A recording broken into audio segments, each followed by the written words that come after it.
গাছ দেখে থাকবেন যেখানে অনেক ফল রয়েছে। সেই গাছের ডালগুলি নিজে থেকেই নত হয়ে যায়। কেন? যাতে মানুষ, প্রাণী, এরা সকলে যাতে সেই ফল খুব সহজে গ্রহণ করতে পারেন। এটাই হলো প্রকৃতির শিক্ষা, এটাই হলো প্রকৃতির নিয়ম। মানুষেরও কিছুটা এরকমই হওয়া উচিত। যদি আপনি সাফল্যের চরম সীমায় পৌঁছে যান, অনেক বেশি ধন অর্জন করে ফেলেন, তখন মনে রাখবেন যে আপনি যেন অহংকারী না হয়ে পড়েন। বিনম্র থাকতে হবে। সেই ধনকে ব্যবহার করতে হবে উচিত কাজের জন্য। সেই ধনের দ্বারা সমাজের মঙ্গল করা উচিত। সকল মানুষকে সাহায্য করা উচিত যাদের ধনের অভাব আছে। যদি ধনী হওয়া সত্ত্বেও আপনি ধনের সদ্ব্যবহার এই সমাজের মঙ্গলের জন্য, তার ভালোর জন্য না করেন, যদি আপনি ধন দান না করেন, তাহলে এই ধন অহংকার রূপী বিষে পরিণত হয়ে আপনাকেই নাশ করবে। তাই ফলে ভরা গাছের মতো নত হয়ে থাকুন, বিনম্র হয়ে থাকুন। কখনো কখনো এমন সময় আসবে যখন আমাদের আপনজনের থেকে সাহায্য চাইতে হয়। আমরা সাহায্য চাই আর তারা সাহায্য করেও দেন, আমাদের সংকট থেকে মুক্তও করে দেন।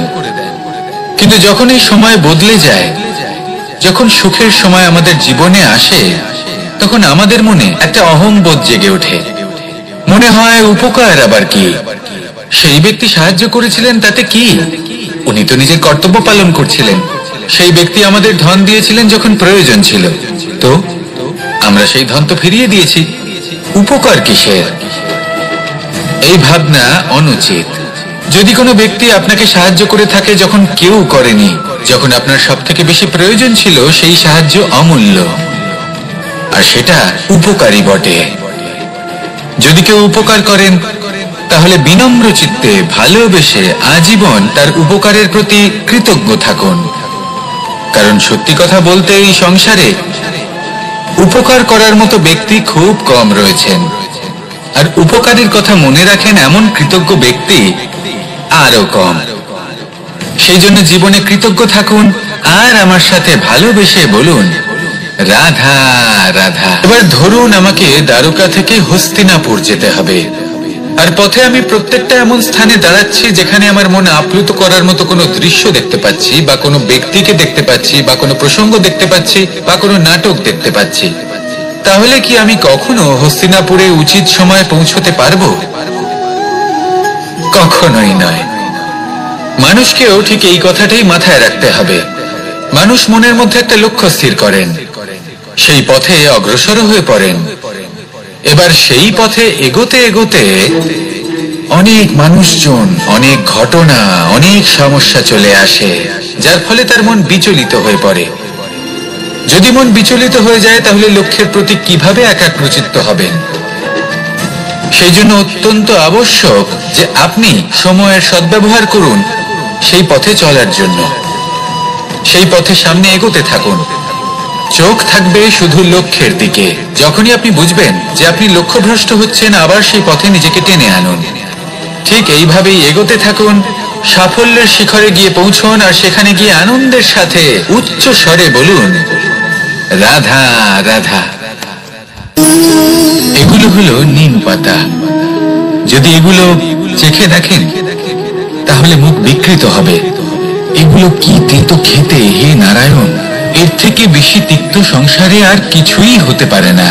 হয়তো আপনি এগুলো ফেলেও দেবেন, কিন্তু যদি এই স্বাদের ঊর্ধ্বে উঠে এই নিমের বিষয়ে আপনারা জানতে চেষ্টা করেন, তাহলে আপনি জানতে পারবেন যে এই নিম কতটা বেশি গুরুত্বপূর্ণ, কত গুরুত্বপূর্ণ ওষুধ, আর আমাদের শরীরের জন্য কতটা বেশি লাভজনক। এই নিম, এর মধ্যে অনেক রোগের উপশম নিহিত রয়েছে। এবার জীবনে আমরা বিভিন্ন মানুষের সাথে পরিচিত হই, নেত্র দ্বারা তাদের দেখি, কিন্তু তাদের আমরা খুব একটা পছন্দ করি না। সেক্ষেত্রে আমাদের কি করা উচিত? অন্তর মন দিয়ে তাদের দেখা উচিত। ওনাদের রূপ রং নয়, ওনাদের ব্যবহার, ওনাদের গুণাবলী দেখা উচিত। কারণ হতে পারে ঠিক যেমন নিম পাতা বাস্তবে খুব তেতো, কিন্তু আমাদের শরীরের পক্ষে লাভজনক, সেইভাবেই এইসব মানুষ যাদের দেখলে আমাদের ভালো লাগে না, যাদের রূপ রং আমাদের পছন্দ হয় না, হয়তো সেই মানুষগুলোই আমাদের জীবনকে পূর্ণরূপে পাল্টে দিতে পারেন। হতে পারে তাদের মধ্যে এমন ক্ষমতা রয়েছে, আমাদের সুখ, শান্তি, প্রেরণা প্রদান করতে পারেন, আমাদের দুঃখ হরণ করতে পারেন, আমাদের পথ দেখাতে পারেন। সেই জন্য যখনই কোনো ব্যক্তিকে দেখবেন, চর্মচক্ষু নয় অন্তর্মন দিয়ে দেখবেন, রূপ রং নয় গুণাবলী দেখবেন, মানুষকে আরো ভালোভাবে বুঝতে পারবেন, আর এই মন প্রসন্ন হয়ে বলবে, রাধা। আমি দ্বারকাধীশ এবং আমার সভাতে বিভিন্ন সময় বিভিন্ন ধরনের মানুষ আসেন, নিজেদের দাবি নিয়ে, নিজেদের ইচ্ছে নিয়ে। কখনো কেউ ভোজন চান, আবার কখনো কেউ ওষুধ, কখনো কেউ বস্তু চান, কেউ আবার চান বস্ত্র, কারোর জ্ঞান চাই, কারোর ধন চাই, আবার কারোর বাসস্থান। অনেক সময় আমি এই অনুরোধ, এই ইচ্ছে পূর্ণ করি না। এবার আপনি এটা ভাবতেই পারেন যে কৃষ্ণ তো তাহলে লোভী, ওর কাছে তো সবকিছুই রয়েছে, তারপরেও সে নিজের প্রজার ইচ্ছে পূর্ণ করে না, তাদের সমস্যাগুলি বুঝতে পারে না, তাদের সুখ স্বাচ্ছন্দ্য প্রদান করে না। আসল সত্য হলো এটাই যে কোনো সবল ব্যক্তি, যে কোনো গৃহস্থ ব্যক্তি যে কাজ করতে সক্ষম, তার পরিশ্রম দ্বারাই নিজের প্রয়োজনগুলি এবং ইচ্ছেগুলি পূরণ করা উচিত। এটা অত্যন্ত প্রয়োজনীয়। আর এগুলো তিনি করতে পারেন শিল্প, ব্যবসা, আচরণ অথবা জ্ঞানের ভিত্তিতে। এই পথে চলতে হবে, পরিশ্রম করতে হবে, তবেই সে কিছু অর্জন করতে পারবে। এবার এমন কোনো ব্যক্তি যার এই সব কিছুতে কোনো রুচি নেই, যে কিছুই করতে চায় না, সে কিছুই অর্জন করতে পারবে না। এবার এরকম কোনো ব্যক্তিকে যদি আমি কোনো বস্তু প্রদান করি, তাহলে কি হবে? সে পরাধীন হয়ে যাবে, আর সেটা উচিত হবে না। তাহলে কি করা উচিত? তাকে পথ দেখানো, তাকে বোঝাতে হবে যে কোন পথে চলে তুমি নিজের লক্ষ্য প্রাপ্ত করতে পারবে। শিল্প, জ্ঞান, আচরণ এবং ব্যবসা, এই পথে কিভাবে চলে সেটা শেখাতে হবে। আর আমি সেটাই করি। তার ফলে কি হয়? ব্যক্তি স্বাধীন হয়ে যায়। সংসারে সে যা চাইবে তাই প্রাপ্ত করতে পারবে, কখনো কারোর থেকে কিছু চাইবার প্রয়োজন পড়বেই না। এই কথাটা সবসময় মনে রাখবেন। যখনই দান করবেন, তা ভাবনা চিন্তা করে এমন ভাবে দান করবেন যাতে সামনের ব্যক্তি স্বাধীন হতে পারেন, পরাধীন নয়। আসুন আমার সাথে ভালোবেসে বলুন, রাধা রাধা।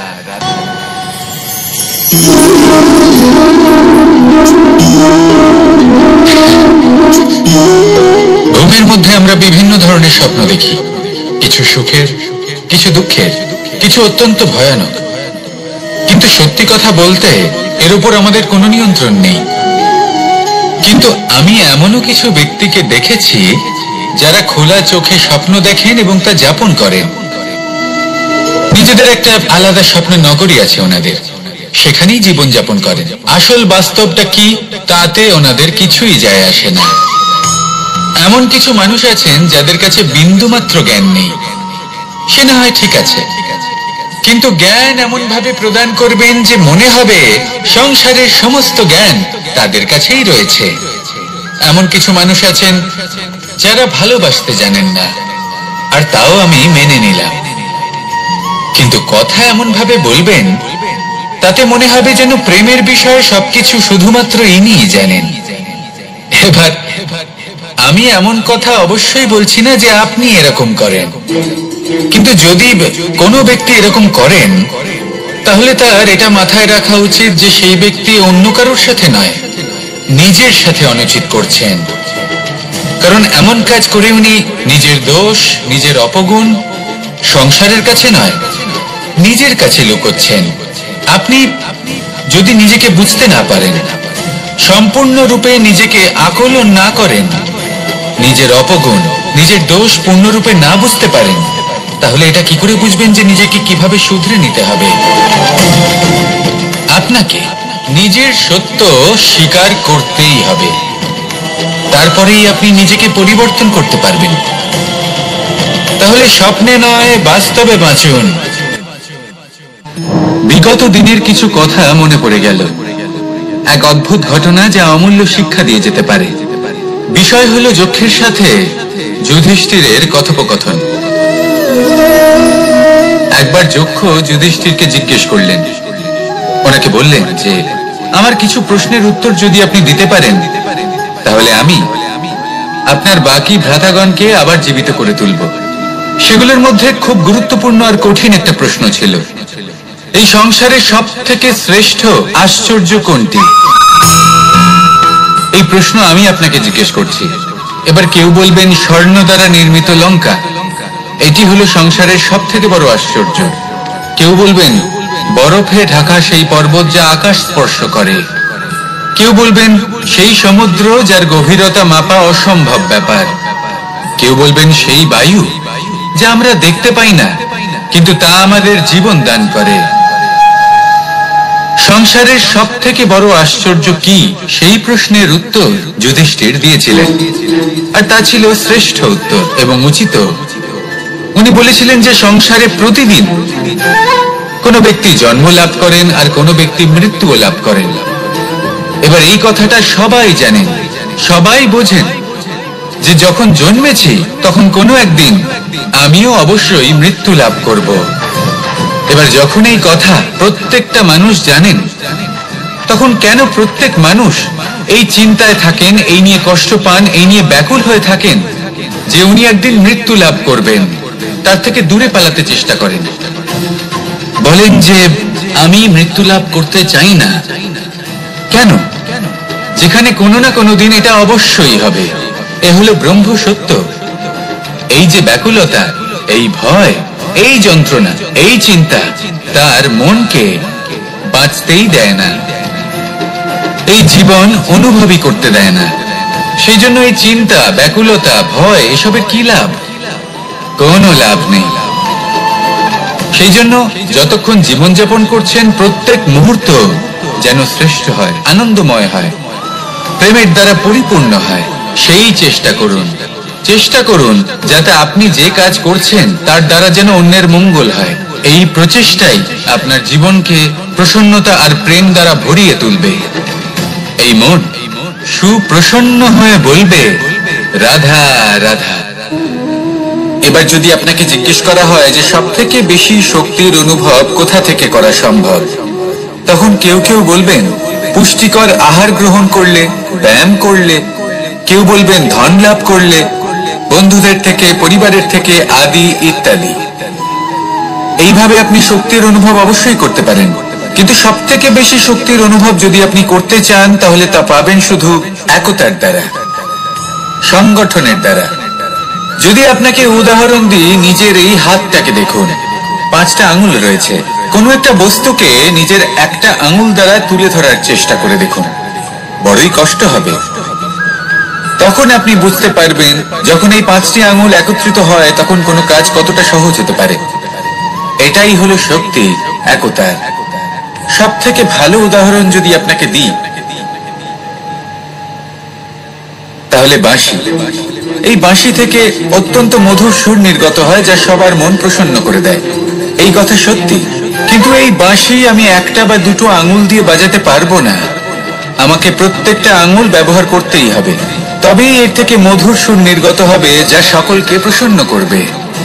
ঠিক কিনা? ঠিক এইভাবেই যদি আপনি চান যে আপনার জীবনরূপী বাঁশি থেকেও মধুর সুর নির্গত হোক বা সবার মনকে প্রসন্ন করে তুলুক, তাহলে আপনাকেও জীবনে একতা নিয়ে আসতেই হবে। আপনি একাও কর্ম করতে পারেন, পথ চলতেও পারেন, সামনেও এগোতে পারেন, সাফল্যও লাভ করতে পারেন।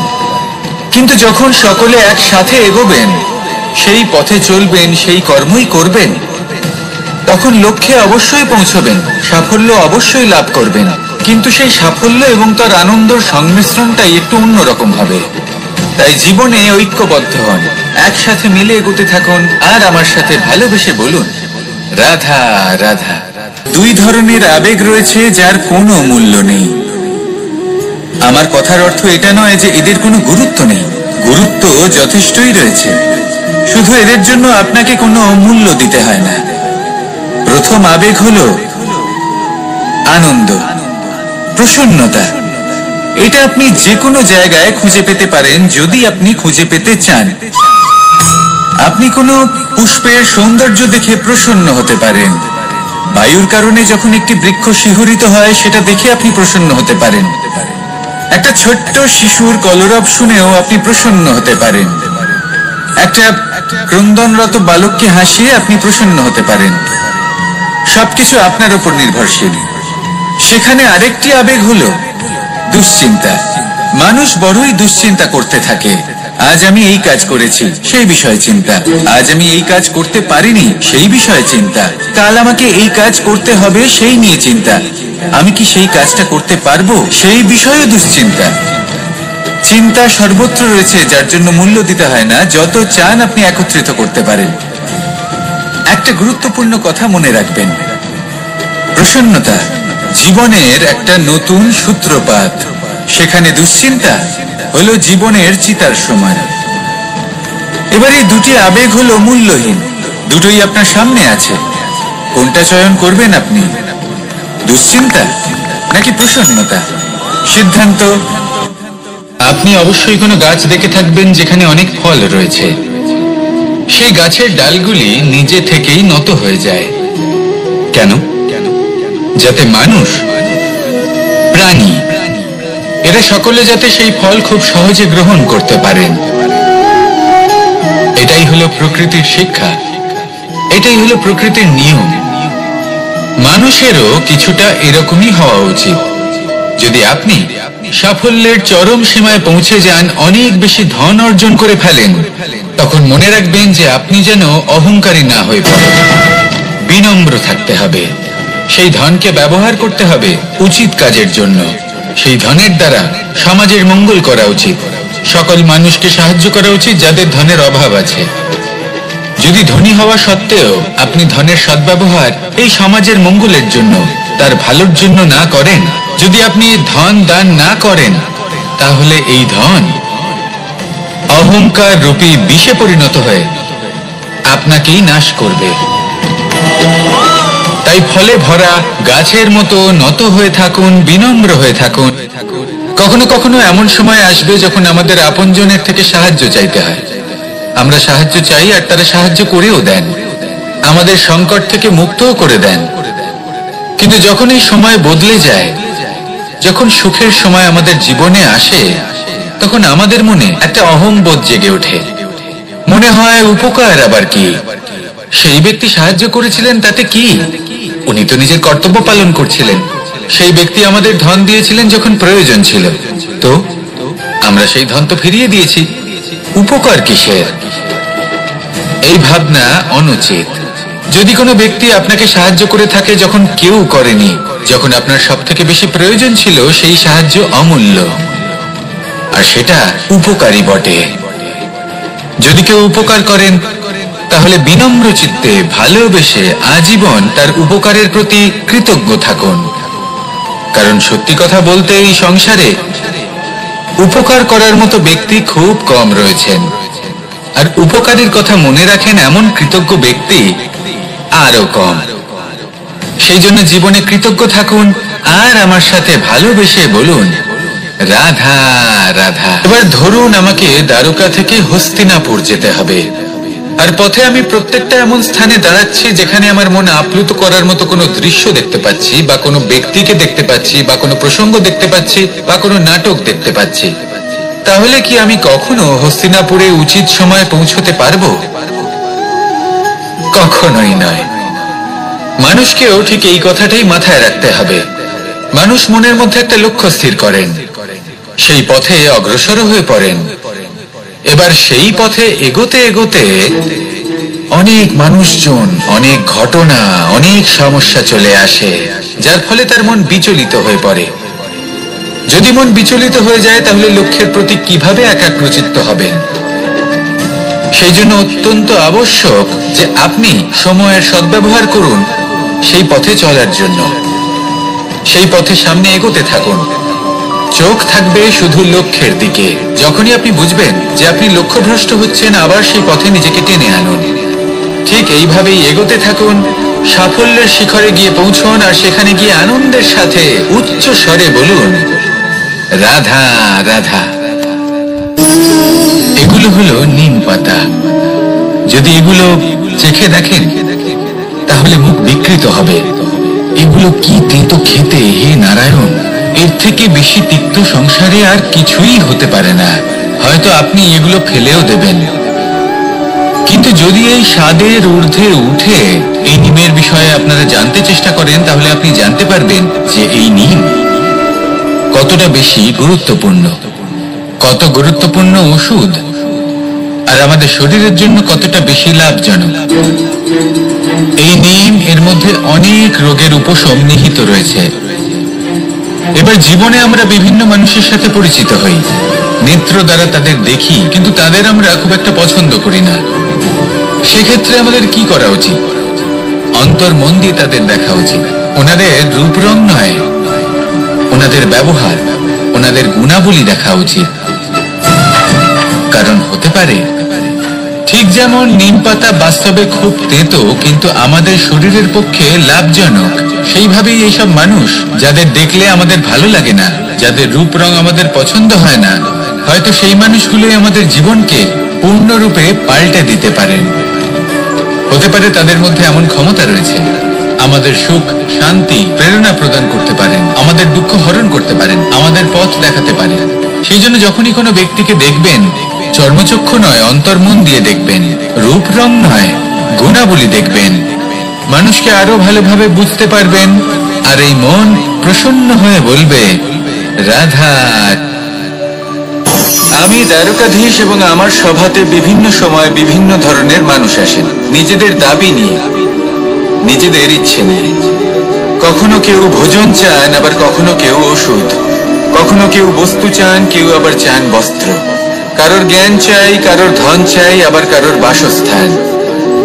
অনেক সময় আমি এই অনুরোধ, এই ইচ্ছে পূর্ণ করি না।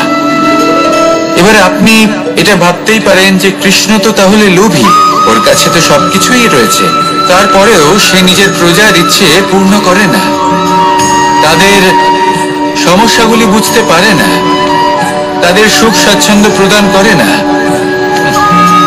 আসল সত্য হলো এটাই যে কোনো সবল ব্যক্তি, যে কোনো গৃহস্থ ব্যক্তি যে কাজ করতে সক্ষম, তার পরিশ্রম দ্বারাই নিজের প্রয়োজনগুলি এবং ইচ্ছেগুলি পূরণ করা উচিত। এটা অত্যন্ত প্রয়োজনীয়। আর এগুলো তিনি করতে পারেন শিল্প, ব্যবসা, আচরণ অথবা জ্ঞানের ভিত্তিতে। এই পথে চলতে হবে, পরিশ্রম করতে হবে, তবেই সে কিছু অর্জন করতে পারবে। এবার এমন কোনো ব্যক্তি যার এই সব কিছুতে কোনো রুচি নেই, যে কিছুই করতে চায় না, সে কিছুই অর্জন করতে পারবে না। এবার এরকম কোনো ব্যক্তিকে যদি আমি কোনো বস্তু প্রদান করি, তাহলে কি হবে? সে পরাধীন হয়ে যাবে, আর সেটা উচিত হবে না। তাহলে কি করা উচিত? তাকে পথ দেখানো, তাকে বোঝাতে হবে যে কোন পথে চলে তুমি নিজের লক্ষ্য প্রাপ্ত করতে পারবে। শিল্প, জ্ঞান, আচরণ এবং ব্যবসা, এই পথে কিভাবে চলে সেটা শেখাতে হবে। আর আমি সেটাই করি। তার ফলে কি হয়? ব্যক্তি স্বাধীন হয়ে যায়। সংসারে সে যা চাইবে তাই প্রাপ্ত করতে পারবে, কখনো কারোর থেকে কিছু চাইবার প্রয়োজন পড়বেই না। এই কথাটা সবসময় মনে রাখবেন। যখনই দান করবেন তা ভাবনা চিন্তা করে এমন ভাবে দান করবেন যাতে সামনের ব্যক্তি স্বাধীন হতে পারেন, পরাধীন নয়। আসুন আমার সাথে ভালোবেসে বলুন রাধা রাধা।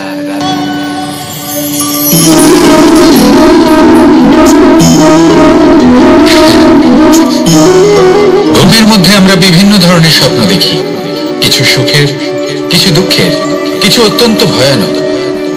কিন্তু সত্যি কথা বলতে এর উপর আমাদের কোনো নিয়ন্ত্রণ নেই।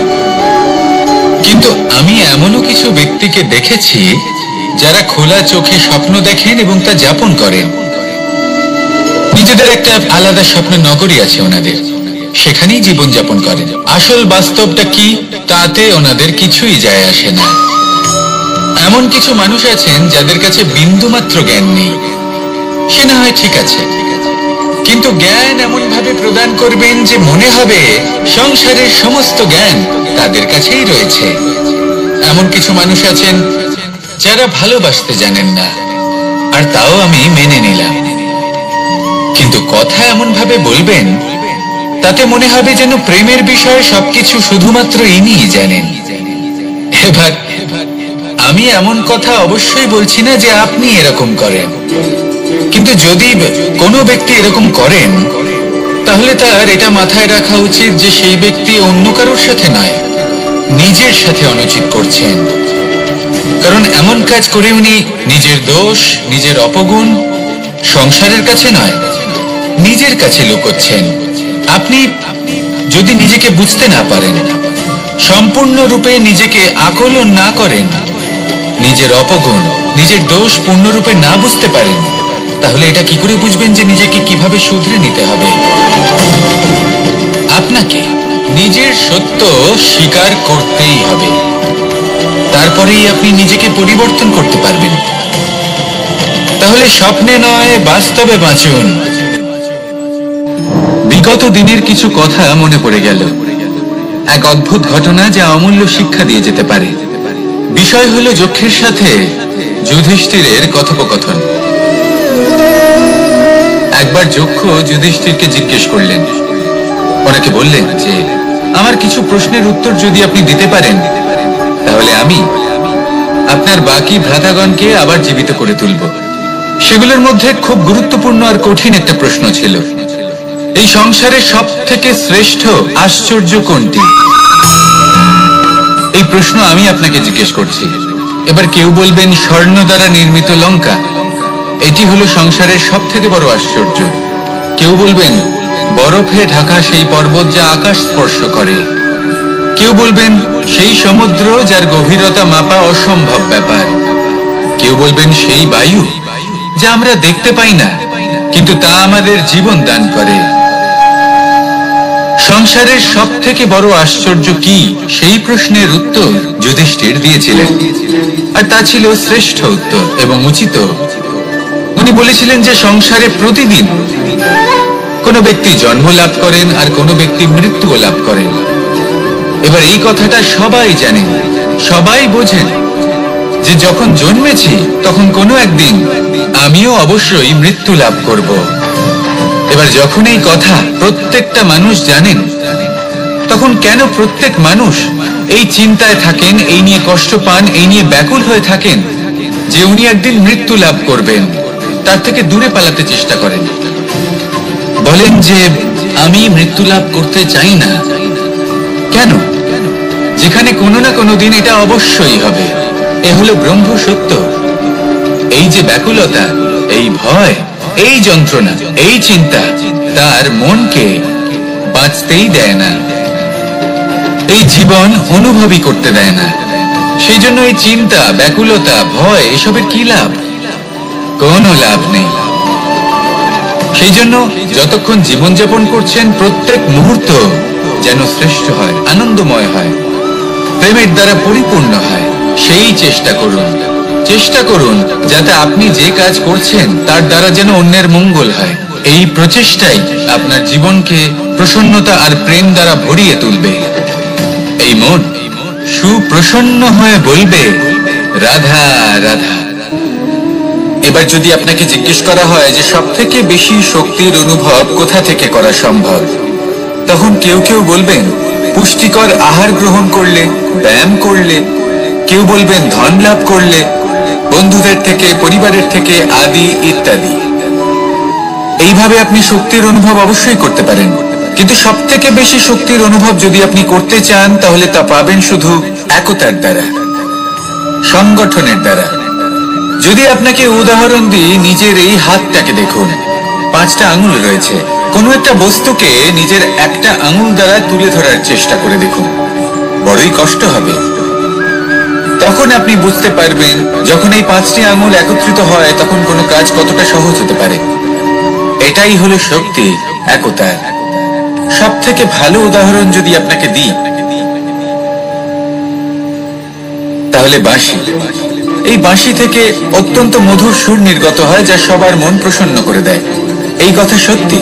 কিন্তু এই বাঁশি আমি একটা বা দুটো আঙুল দিয়ে বাজাতে পারবো না, আমাকে প্রত্যেকটা আঙুল ব্যবহার করতেই হবে, তবেই এর থেকে মধুর সুর নির্গত হবে যা সকলকে প্রসন্ন করবে, ঠিক কিনা?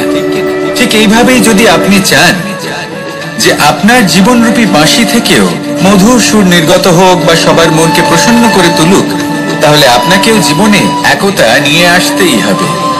আপনি একাও কর্ম করতে পারেন, পথ চলতেও পারেন, সামনেও এগোতে পারেন, সাফল্যও লাভ করতে পারেন। কিন্তু যখন সকলে একসাথে এগোবেন, সেই পথে চলবেন, সেই কর্মই করবেন, তখন লক্ষ্যে অবশ্যই পৌঁছবেন, সাফল্য অবশ্যই লাভ করবেন। কিন্তু সেই সাফল্য এবং তার আনন্দের সংমিশ্রণটাই একটু অন্যরকম হবে। তাই জীবনে ঐক্যবদ্ধ হন, একসাথে মিলে এগোতে থাকুন, আর আমার সাথে ভালোবেসে বলুন, রাধা রাধা। দুই ধরনের আবেগ রয়েছে যার কোনো মূল্য নেই। আমার কথার অর্থ এটা নয় যে এদের কোনো গুরুত্ব নেই, গুরুত্ব যথেষ্টই রয়েছে, শুধু এদের জন্য আপনাকে কোনো মূল্য দিতে হয় না। প্রথম আবেগ হলো আনন্দ, প্রসন্নতা। এটা আপনি যে কোনো জায়গায় খুঁজে পেতে পারেন যদি আপনি খুঁজে পেতে চান। আপনি কোনো পুষ্পের সৌন্দর্য দেখে প্রসন্ন হতে পারেন, বায়ুর কারণে যখন একটি বৃক্ষ শিহরিত হয় সেটা দেখে আপনি প্রসন্ন হতে পারেন, একটা ছোট্ট শিশুর কলরব শুনেও আপনি প্রসন্ন হতে পারেন, একটা ক্রন্দনরত বালককে হাসিয়ে আপনি প্রসন্ন হতে পারেন। সবকিছু আপনার উপর নির্ভরশীল। সেখানে আরেকটি আবেগ হলো দুশ্চিন্তা। মানুষ বড়ই দুশ্চিন্তা করতে থাকে। আজ আমি এই কাজ করেছি, সেই বিষয়ে চিন্তা। আজ আমি এই কাজ করতে পারিনি, সেই বিষয়ে চিন্তা। কাল আমাকে এই কাজ করতে হবে, সেই নিয়ে চিন্তা। আমি কি সেই কাজটা করতে পারবো, সেই বিষয়ে দুশ্চিন্তা। চিন্তা সর্বত্র রয়েছে, যার জন্য মূল্য দিতে হয় না। যত চান আপনি একত্রিত করতে পারেন। একটা গুরুত্বপূর্ণ কথা মনে রাখবেন, প্রসন্নতা জীবনের একটা নতুন সূত্রপাত। সেখানে দুশ্চিন্তা হলো জীবনের চিতার সমান। এবার এই দুটি আবেগ হলো মূল্যহীন, দুটোই আপনার সামনে আছে। কোনটা চয়ন করবেন আপনি, দুশ্চিন্তা নাকি প্রসন্নতা? সিদ্ধান্ত। কে পৌঁছানো অত্যন্ত কঠিন হয়। কেউ ভাবেন যে কেন এত কঠিন হয়, কেন এত কষ্ট করতে হয় লক্ষ্যে পৌঁছানোর জন্য। এই লক্ষ্য সরলভাবে কেন আমার কাছে চলে আসে না? চলুন আপনাকে একটা কথা বলি, যদি আপনার লক্ষ্য কঠিন না হয় তাহলে তাকে পাওয়া আপনার পক্ষে অসম্ভব হয়ে উঠবে। লক্ষ্যে পৌঁছানোর এই রাস্তায় আপনি যে কড়া রোদের সম্মুখীন হন, যার থেকে আপনি দূরে পালাতে চান, সেই রোদ আপনাকে প্রেরণা যোগায় যে আপনি এগোতে থাকুন। ভাবুন একজন যাত্রী যে কিনা নিজের লক্ষ্যের দিকে যাচ্ছেন, সেই পথে উনি যদি একটু ছায়া পেয়ে যান আর উনি ওখানে বিশ্রাম নেন, তাহলে তার সাথে তার ভাগ্য গভীর নিদ্রায় সেখানে বিলীন হয়ে যায়। তাই পরিশ্রমের করা রোদের থেকে কখনো দূরে পালাবেন না। জীবনে শুধু সামনে এগোতে থাকুন দৃঢ়তার সাথে। আর লক্ষ্য সরল হোক, কঠিন হোক বা অত্যাধিক কঠিন হোক, একটা কথা মনে রাখবেন, যে জীবনের লক্ষ্যে পৌঁছতে পেরেছে সে লক্ষ্য প্রাপ্তির জন্য আফসোস কখনোই করে না। রাধা রাধা। এই সংসারে সাফল্য লাভ করার জন্য জ্ঞানের প্রয়োজন হয়, পরিশ্রমের প্রয়োজন হয়, দৃঢ় নিষ্ঠার প্রয়োজন হয়, নিরন্তর চেষ্টা করা প্রয়োজনীয়। কিন্তু আরো কিছু আছে যা অত্যন্ত প্রয়োজনীয় এবং গুরুত্বপূর্ণ। তা হলো ভালো বন্ধু। তাদের থাকা অত্যন্ত প্রয়োজনীয়। যদি ভালো বন্ধু থাকে তাহলে সময় এলে তারা ঢাল হয়ে আপনাকে সুরক্ষা করবেন। সময় এলে অস্ত্রের মতো শত্রুকে সংহারও করবেন। যদি তিনি জ্ঞানী হন, তাদের মধ্যে সদ্গুণ থাকে, তাহলে এই সব গুণ আপনার মধ্যেও প্রবেশ করবে। তাহলে সাফল্যের জন্য ভালো বন্ধু পাওয়া অত্যন্ত প্রয়োজনীয়। কিন্তু শুধু বন্ধু কেন, ভালো শত্রুও থাকা প্রয়োজনীয়। এবার আপনি ভাববেন, আমি কি বললাম? যদি আপনার জীবনেও ভালো অর্থাৎ শক্তিশালী শত্রু থাকে, তাহলে আপনিও শক্তিশালী হতে থাকবেন। এই শত্রু আপনাকে প্রেরিত করবে আরো বেশি শক্তিশালী হয়ে ওঠার। কখনো কোনো হরিণকে দেখুন, তীব্র গতিতে দৌড়তে থাকে। কেন তীব্র গতিতে দৌড়ে? এই কারণে নয় যে কোথাও তার জন্য মধুর ঘাস অপেক্ষা করে রয়েছে, না, সে এই কারণে তীব্র গতিতে দৌড়য় কারণ সেটা না করলে তার পেছনে একটি সিংহ আছে যে ওকে নিজের ভোজন করে ফেলবে। তাই জীবনে বিপদ, সংকট, এই সবকিছুও হলো অত্যন্ত গুরুত্বপূর্ণ। তার সম্মুখীন হতে শিখুন আর আমার সাথে ভালোবেসে বলুন, রাধা রাধা। ধৈর্য, এই ধৈর্য কি কোনো গুণ, কোনো অনুভূতি, কোনো দৃষ্টিভঙ্গি? আমার জন্য ধৈর্য এক বাহন। আপনি হয়তো ভাবছেন এই কেমন বাহন? বাহন তো ঘোড়া হতে পারে, হাতি হতে পারে, উটও হতে পারে, কিন্তু ধৈর্যকে বাহন বানানো মানে? চলুন আপনাকে একটা কথা বোঝাই। পৃথিবীতে এমন কোনো বাহন নেই যে তার আরোহীকে আছড়ে ফেলেনি। সেটা উট হোক বা হাতি হোক বা ঘোড়া হোক, চলতে চলতে কখনো নড়বড় করেই বসে। তারপর সেই আরোহী পড়ে কারোর পায়, তারপর পড়ে তার নিজের নজরে। কিন্তু ধৈর্যরূপী বাহন কখনো কাউকে ফেলে না, কখনো না। না সেই আরোহী কারোর পায়ে পড়ে আর না তো নিজের নজরে। কারণ ধৈর্য আপনাকে বিবেক প্রদান করে, বিবেক আপনাকে পরিকল্পনায় সাহায্য করে, আর পরিকল্পনা প্রদান করে আপনাকে শক্তি আপনার লক্ষ্যের দিকে অগ্রসর হওয়া। বুঝলেন? ধৈর্যকে সঙ্গে রাখুন, নিজেকে আরো ধৈর্যশীল করে তুলুন। এই ধৈর্যের সাহায্যে আরোহণ করে দেখুন কিভাবে এই বাহন আপনাকে আপনার গন্তব্যে পৌঁছে দেবে। রাধা রাধা।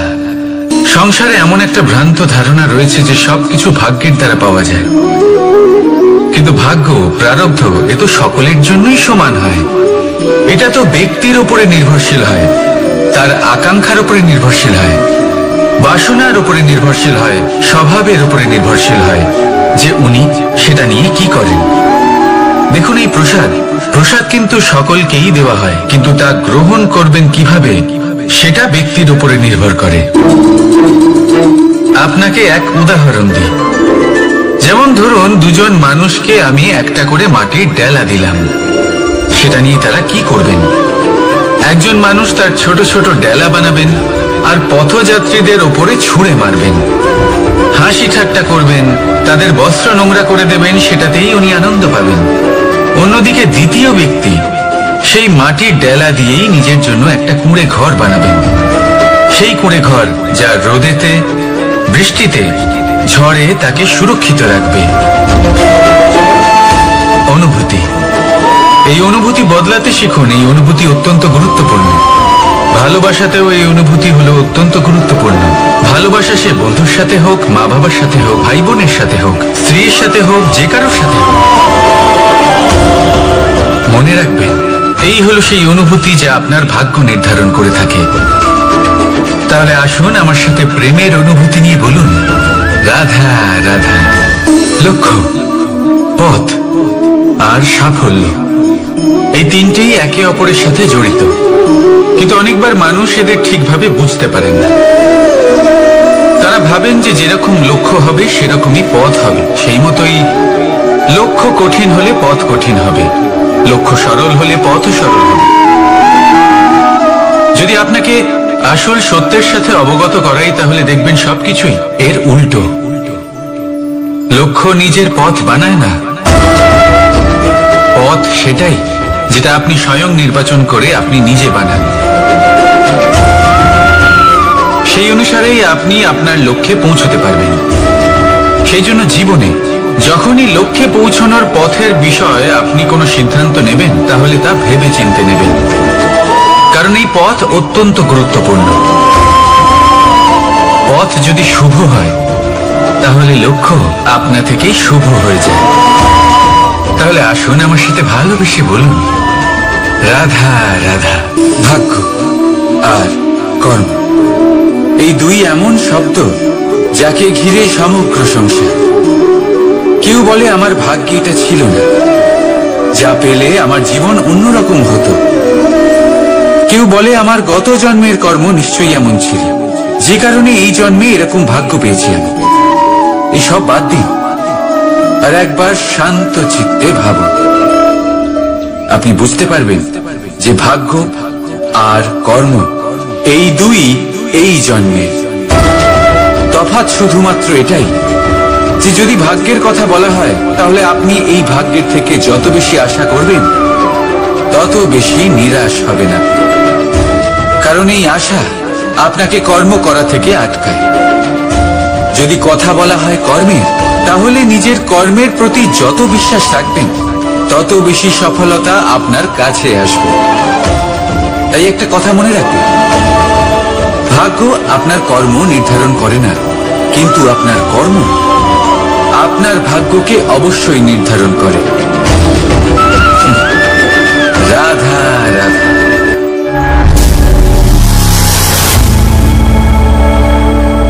প্রকৃতি, নিয়তি কখনোই কারোর সাথে পক্ষপাত করে না। প্রত্যেককে জীবন দান দেয়, সমান সুযোগ প্রদান করে। এটা সেই ব্যক্তির উপরে নির্ভর করে যে সে কিভাবে তার থেকে লাভবান হয়ে উঠবে। তার নির্বাচনের উপর নির্ভর করে, তার দৃষ্টিভঙ্গির উপর নির্ভর করে যে সে কতটা ধনাত্মক বা কতটা নেতিবাচক। দুই ধরনের মানুষ হন।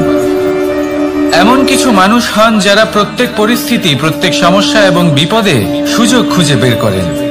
আর কিছু এমন মানুষ রয়েছেন যারা যে কোনো সুযোগে কোথাও না কোথাও থেকে একটা সমস্যা খুঁজে বের করেন। এবার আপনি কি চান? আপনি সুযোগ চান, তাহলে সুযোগ পাবেন। আপনি সমস্যা পেতে চান, সমস্যা তো আপনি চাইলেই খুঁজে পাবেন। চয়ন আপনারই যে আপনি কতটা ধনাত্মক থাকতে চান, কতটা নেতিবাচক থাকতে চান। ধনাত্মক থাকুন, জীবনে সব কিছু সম্ভব হবে। আসুন আর আমার সাথে ভালোবেসে বলুন রাধা রাধা। যখনই আমরা কথা বলি জলরাশির বিষয়ে, যখন আমরা তুলনা করি, তখন আমাদের খুব ভালো লাগে মিষ্টি সরোবর, পুকুর, নদী। আর আমরা অপেক্ষা করে থাকি সাগরের জন্য, সমুদ্রের জন্য। কেন করি? কারণ এই সাগর, এই সমুদ্র, এ হলো অত্যন্ত বিশাল আর ভয়ানক। এর জলও কিন্তু নোনতা, যা আমরা পান করতে পারি না।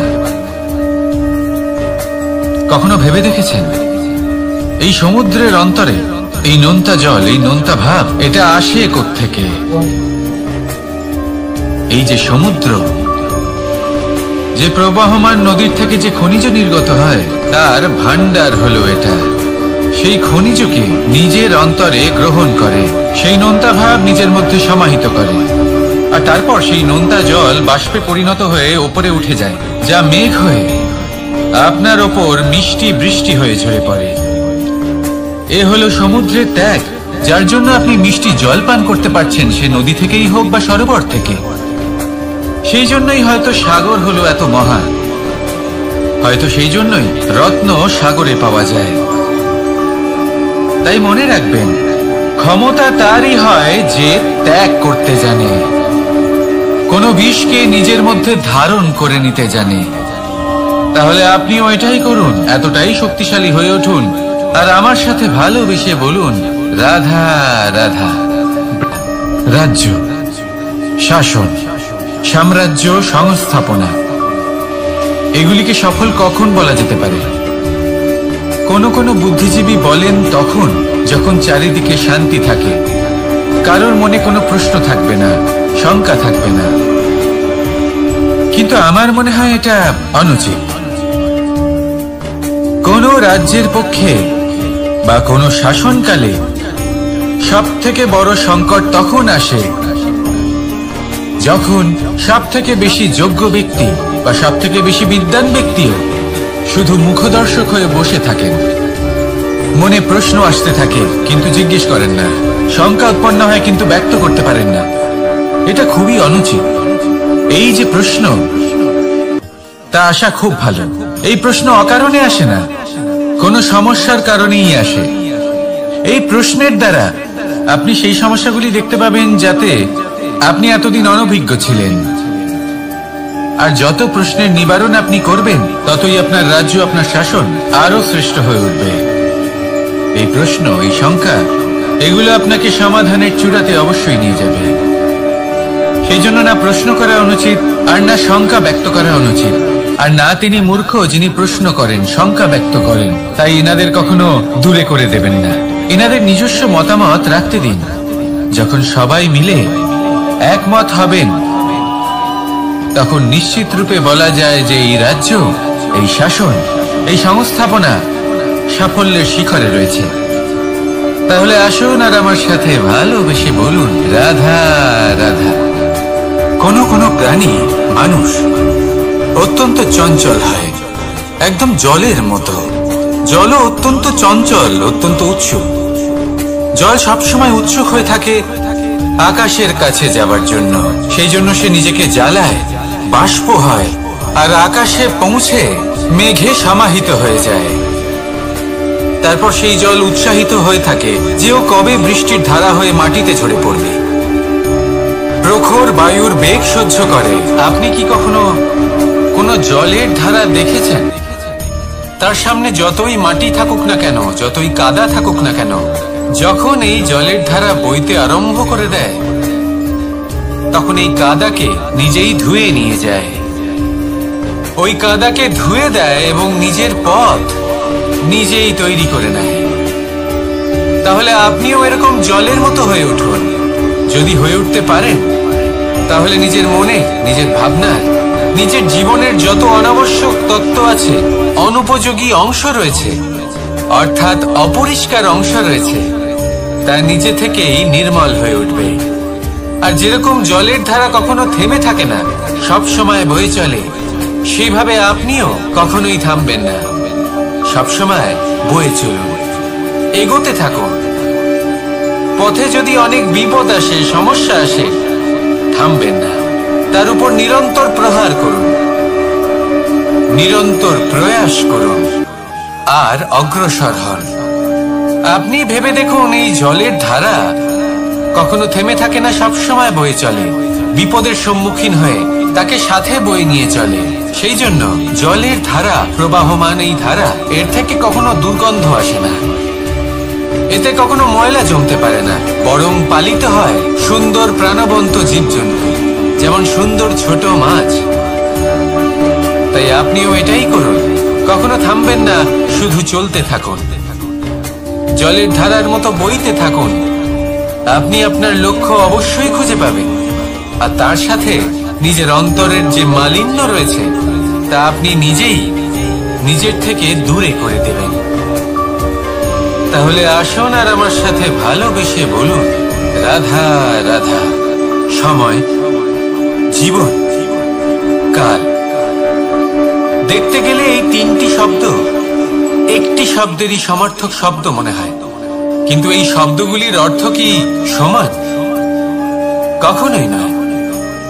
হ্যাঁ, এই সময় চলতে থাকে, জীবন চলতে থাকে, কালচক্র চলতে থাকে। এই সময় কেটে যায়, কিন্তু এই জীবন, একে যাপন করতে হয়। কি বলেন? এই জীবনে কিছু করুন বা কিছু না করুন, জীবন এমনি কেটে যাবে, আপনি জানতেও পারবেন না। কিন্তু সেটা আমাদের উদ্দেশ্য নয়, একে যাপন করতে হবে। এই জীবনে প্রেরণা পেতে শিখুন, প্রেরণা দিতে শিখুন, আহ্বান গ্রহণ করতে শিখুন, আহ্বান জানাতে শিখুন, মহান কাজ করতে শিখুন, ধন্যাত্মক বোধ জাগিয়ে তুলুন। জীবন অতিবাহিত করার অর্থ কি তা আপনি শিখে যাবেন। কারণ সময় কেটে যায়, সমস্ত যুগ কেটে যায়, কিন্তু জীবনের রীতি জীবন কাটিয়ে দেওয়া নয়, জীবন যাপন করা। এই জীবন সম্পূর্ণরূপে অনুভব করতে হবে, নতুন পথ বানাতে হবে। এবারে যদি এই জীবন বাঁচার সময় একবার ভেবে দেখুন, যদি মনে প্রেম থাকে, সদ্ভাবনা থাকে, তাহলে কি হবে? এই জীবনকে বাঁচার অনুভূতিটাই অন্যরকম হয়ে যাবে, একটা আনন্দময় অনুভূতি লাভ করবেন। তাহলে এটাই করুন আর আমার সাথে ভালোবেসে বলুন, রাধা রাধা। এবার অনেক সময় মানুষের মনে এরকম প্রশ্ন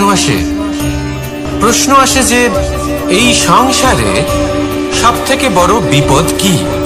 কেউ বলে ধর্ম সংকট, আবার কেউ বলে প্রাণের উপর আসা সংকট। প্রত্যেক মানুষের জীবনে বিভিন্ন সংকট আসে, আর এই সমস্ত সংকট অত্যন্ত বিচিত্র হতে পারে। এই সমস্ত সংসার হলো সংকট দ্বারা পরিপূর্ণ। ঠিক আছে, আপনাকে একটা উদাহরণ দিই। একজন ধনী ব্যক্তি, এবার ওনার জীবনে সংকট কি হতে পারে?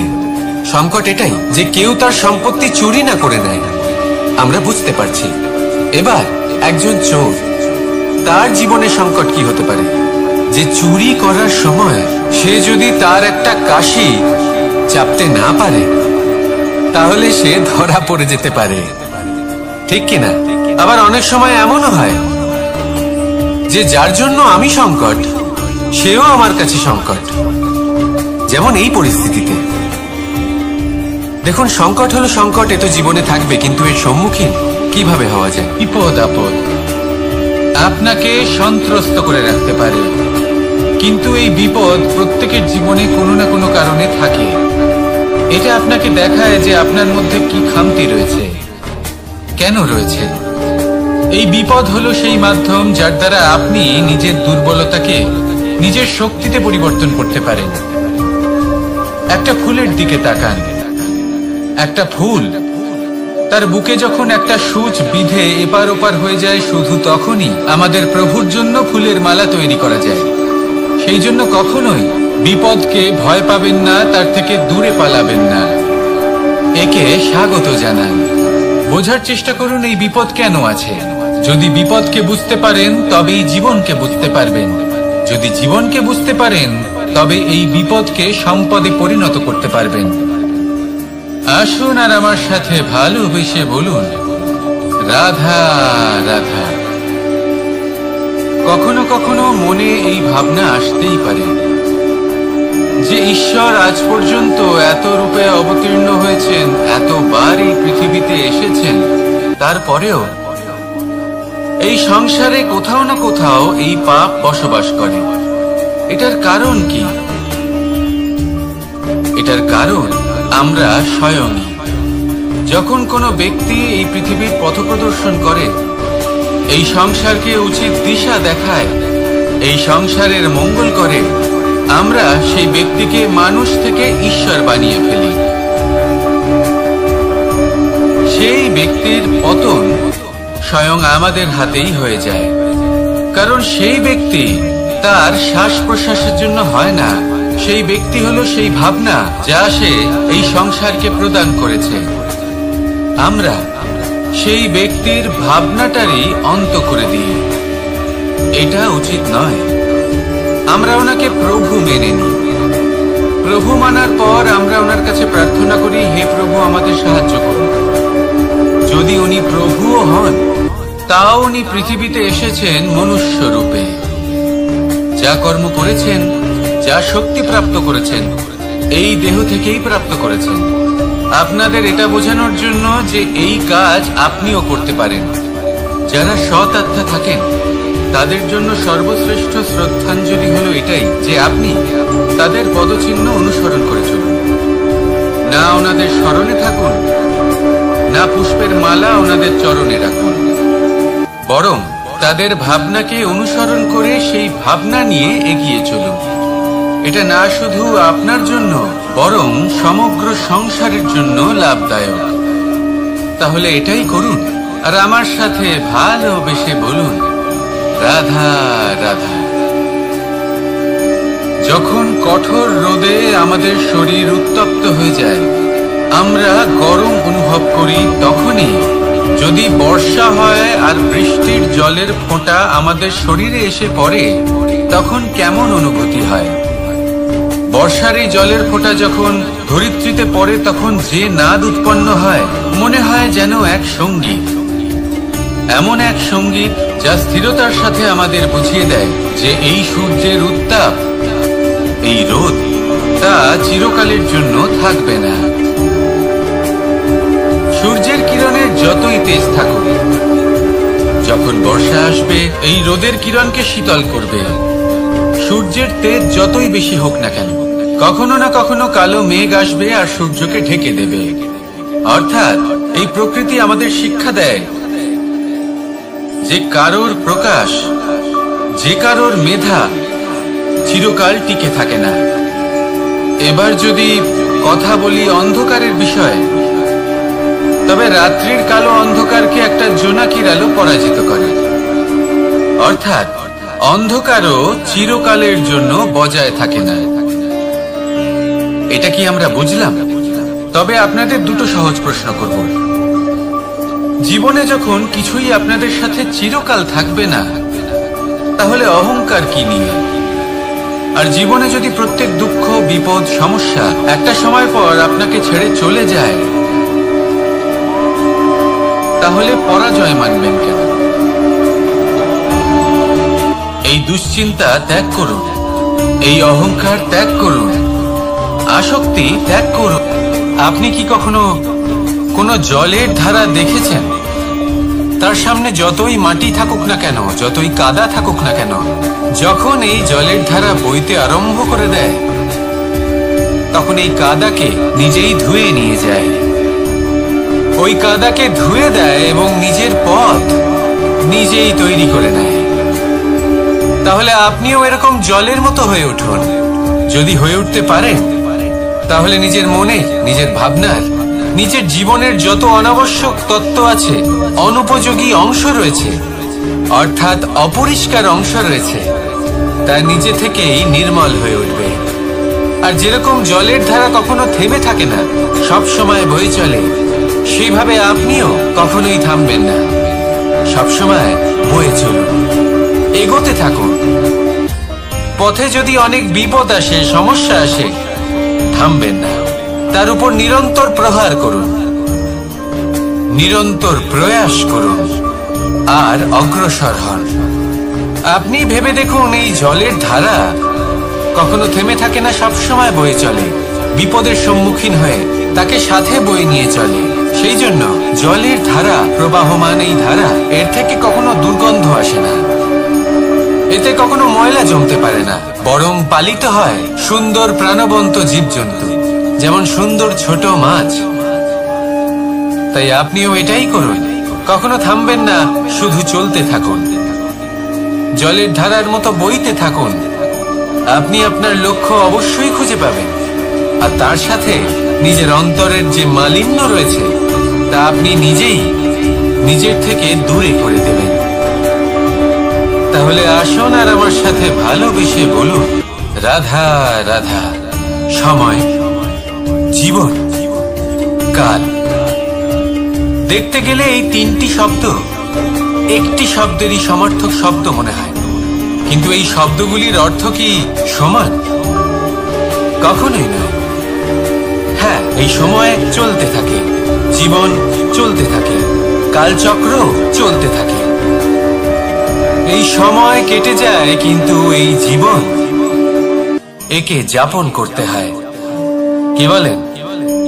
এই জীবনে কিছু করুন বা কিছু না করুন, জীবন এমনি কেটে যাবে, আপনি জানতেও পারবেন না।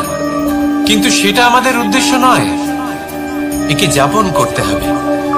এই জীবনে প্রেরণা পেতে শিখুন, প্রেরণা দিতে শিখুন, আহ্বান গ্রহণ করতে শিখুন, আহ্বান জানাতে শিখুন, মহান কাজ করতে শিখুন, ধন্যাত্মক বোধ জাগিয়ে তুলুন। জীবন অতিবাহিত করার অর্থ কি, তা আপনি শিখে যাবেন। কারণ সময় কেটে যায়, সমস্ত যুগ কেটে যায়, কিন্তু জীবনের রীতি জীবন কাটিয়ে দেওয়া নয়, জীবন যাপন করা। এই জীবন সম্পূর্ণরূপে অনুভব করতে হবে, নতুন পথ বানাতে হবে। এবারে যদি এই জীবন বাঁচার সময় একবার ভেবে দেখুন, যদি মনে প্রেম থাকে, সদ্ভাবনা থাকে, তাহলে কি হবে? এই জীবনকে বাঁচার অনুভূতিটাই অন্যরকম হয়ে যাবে, একটা আনন্দময় অনুভূতি লাভ করবেন।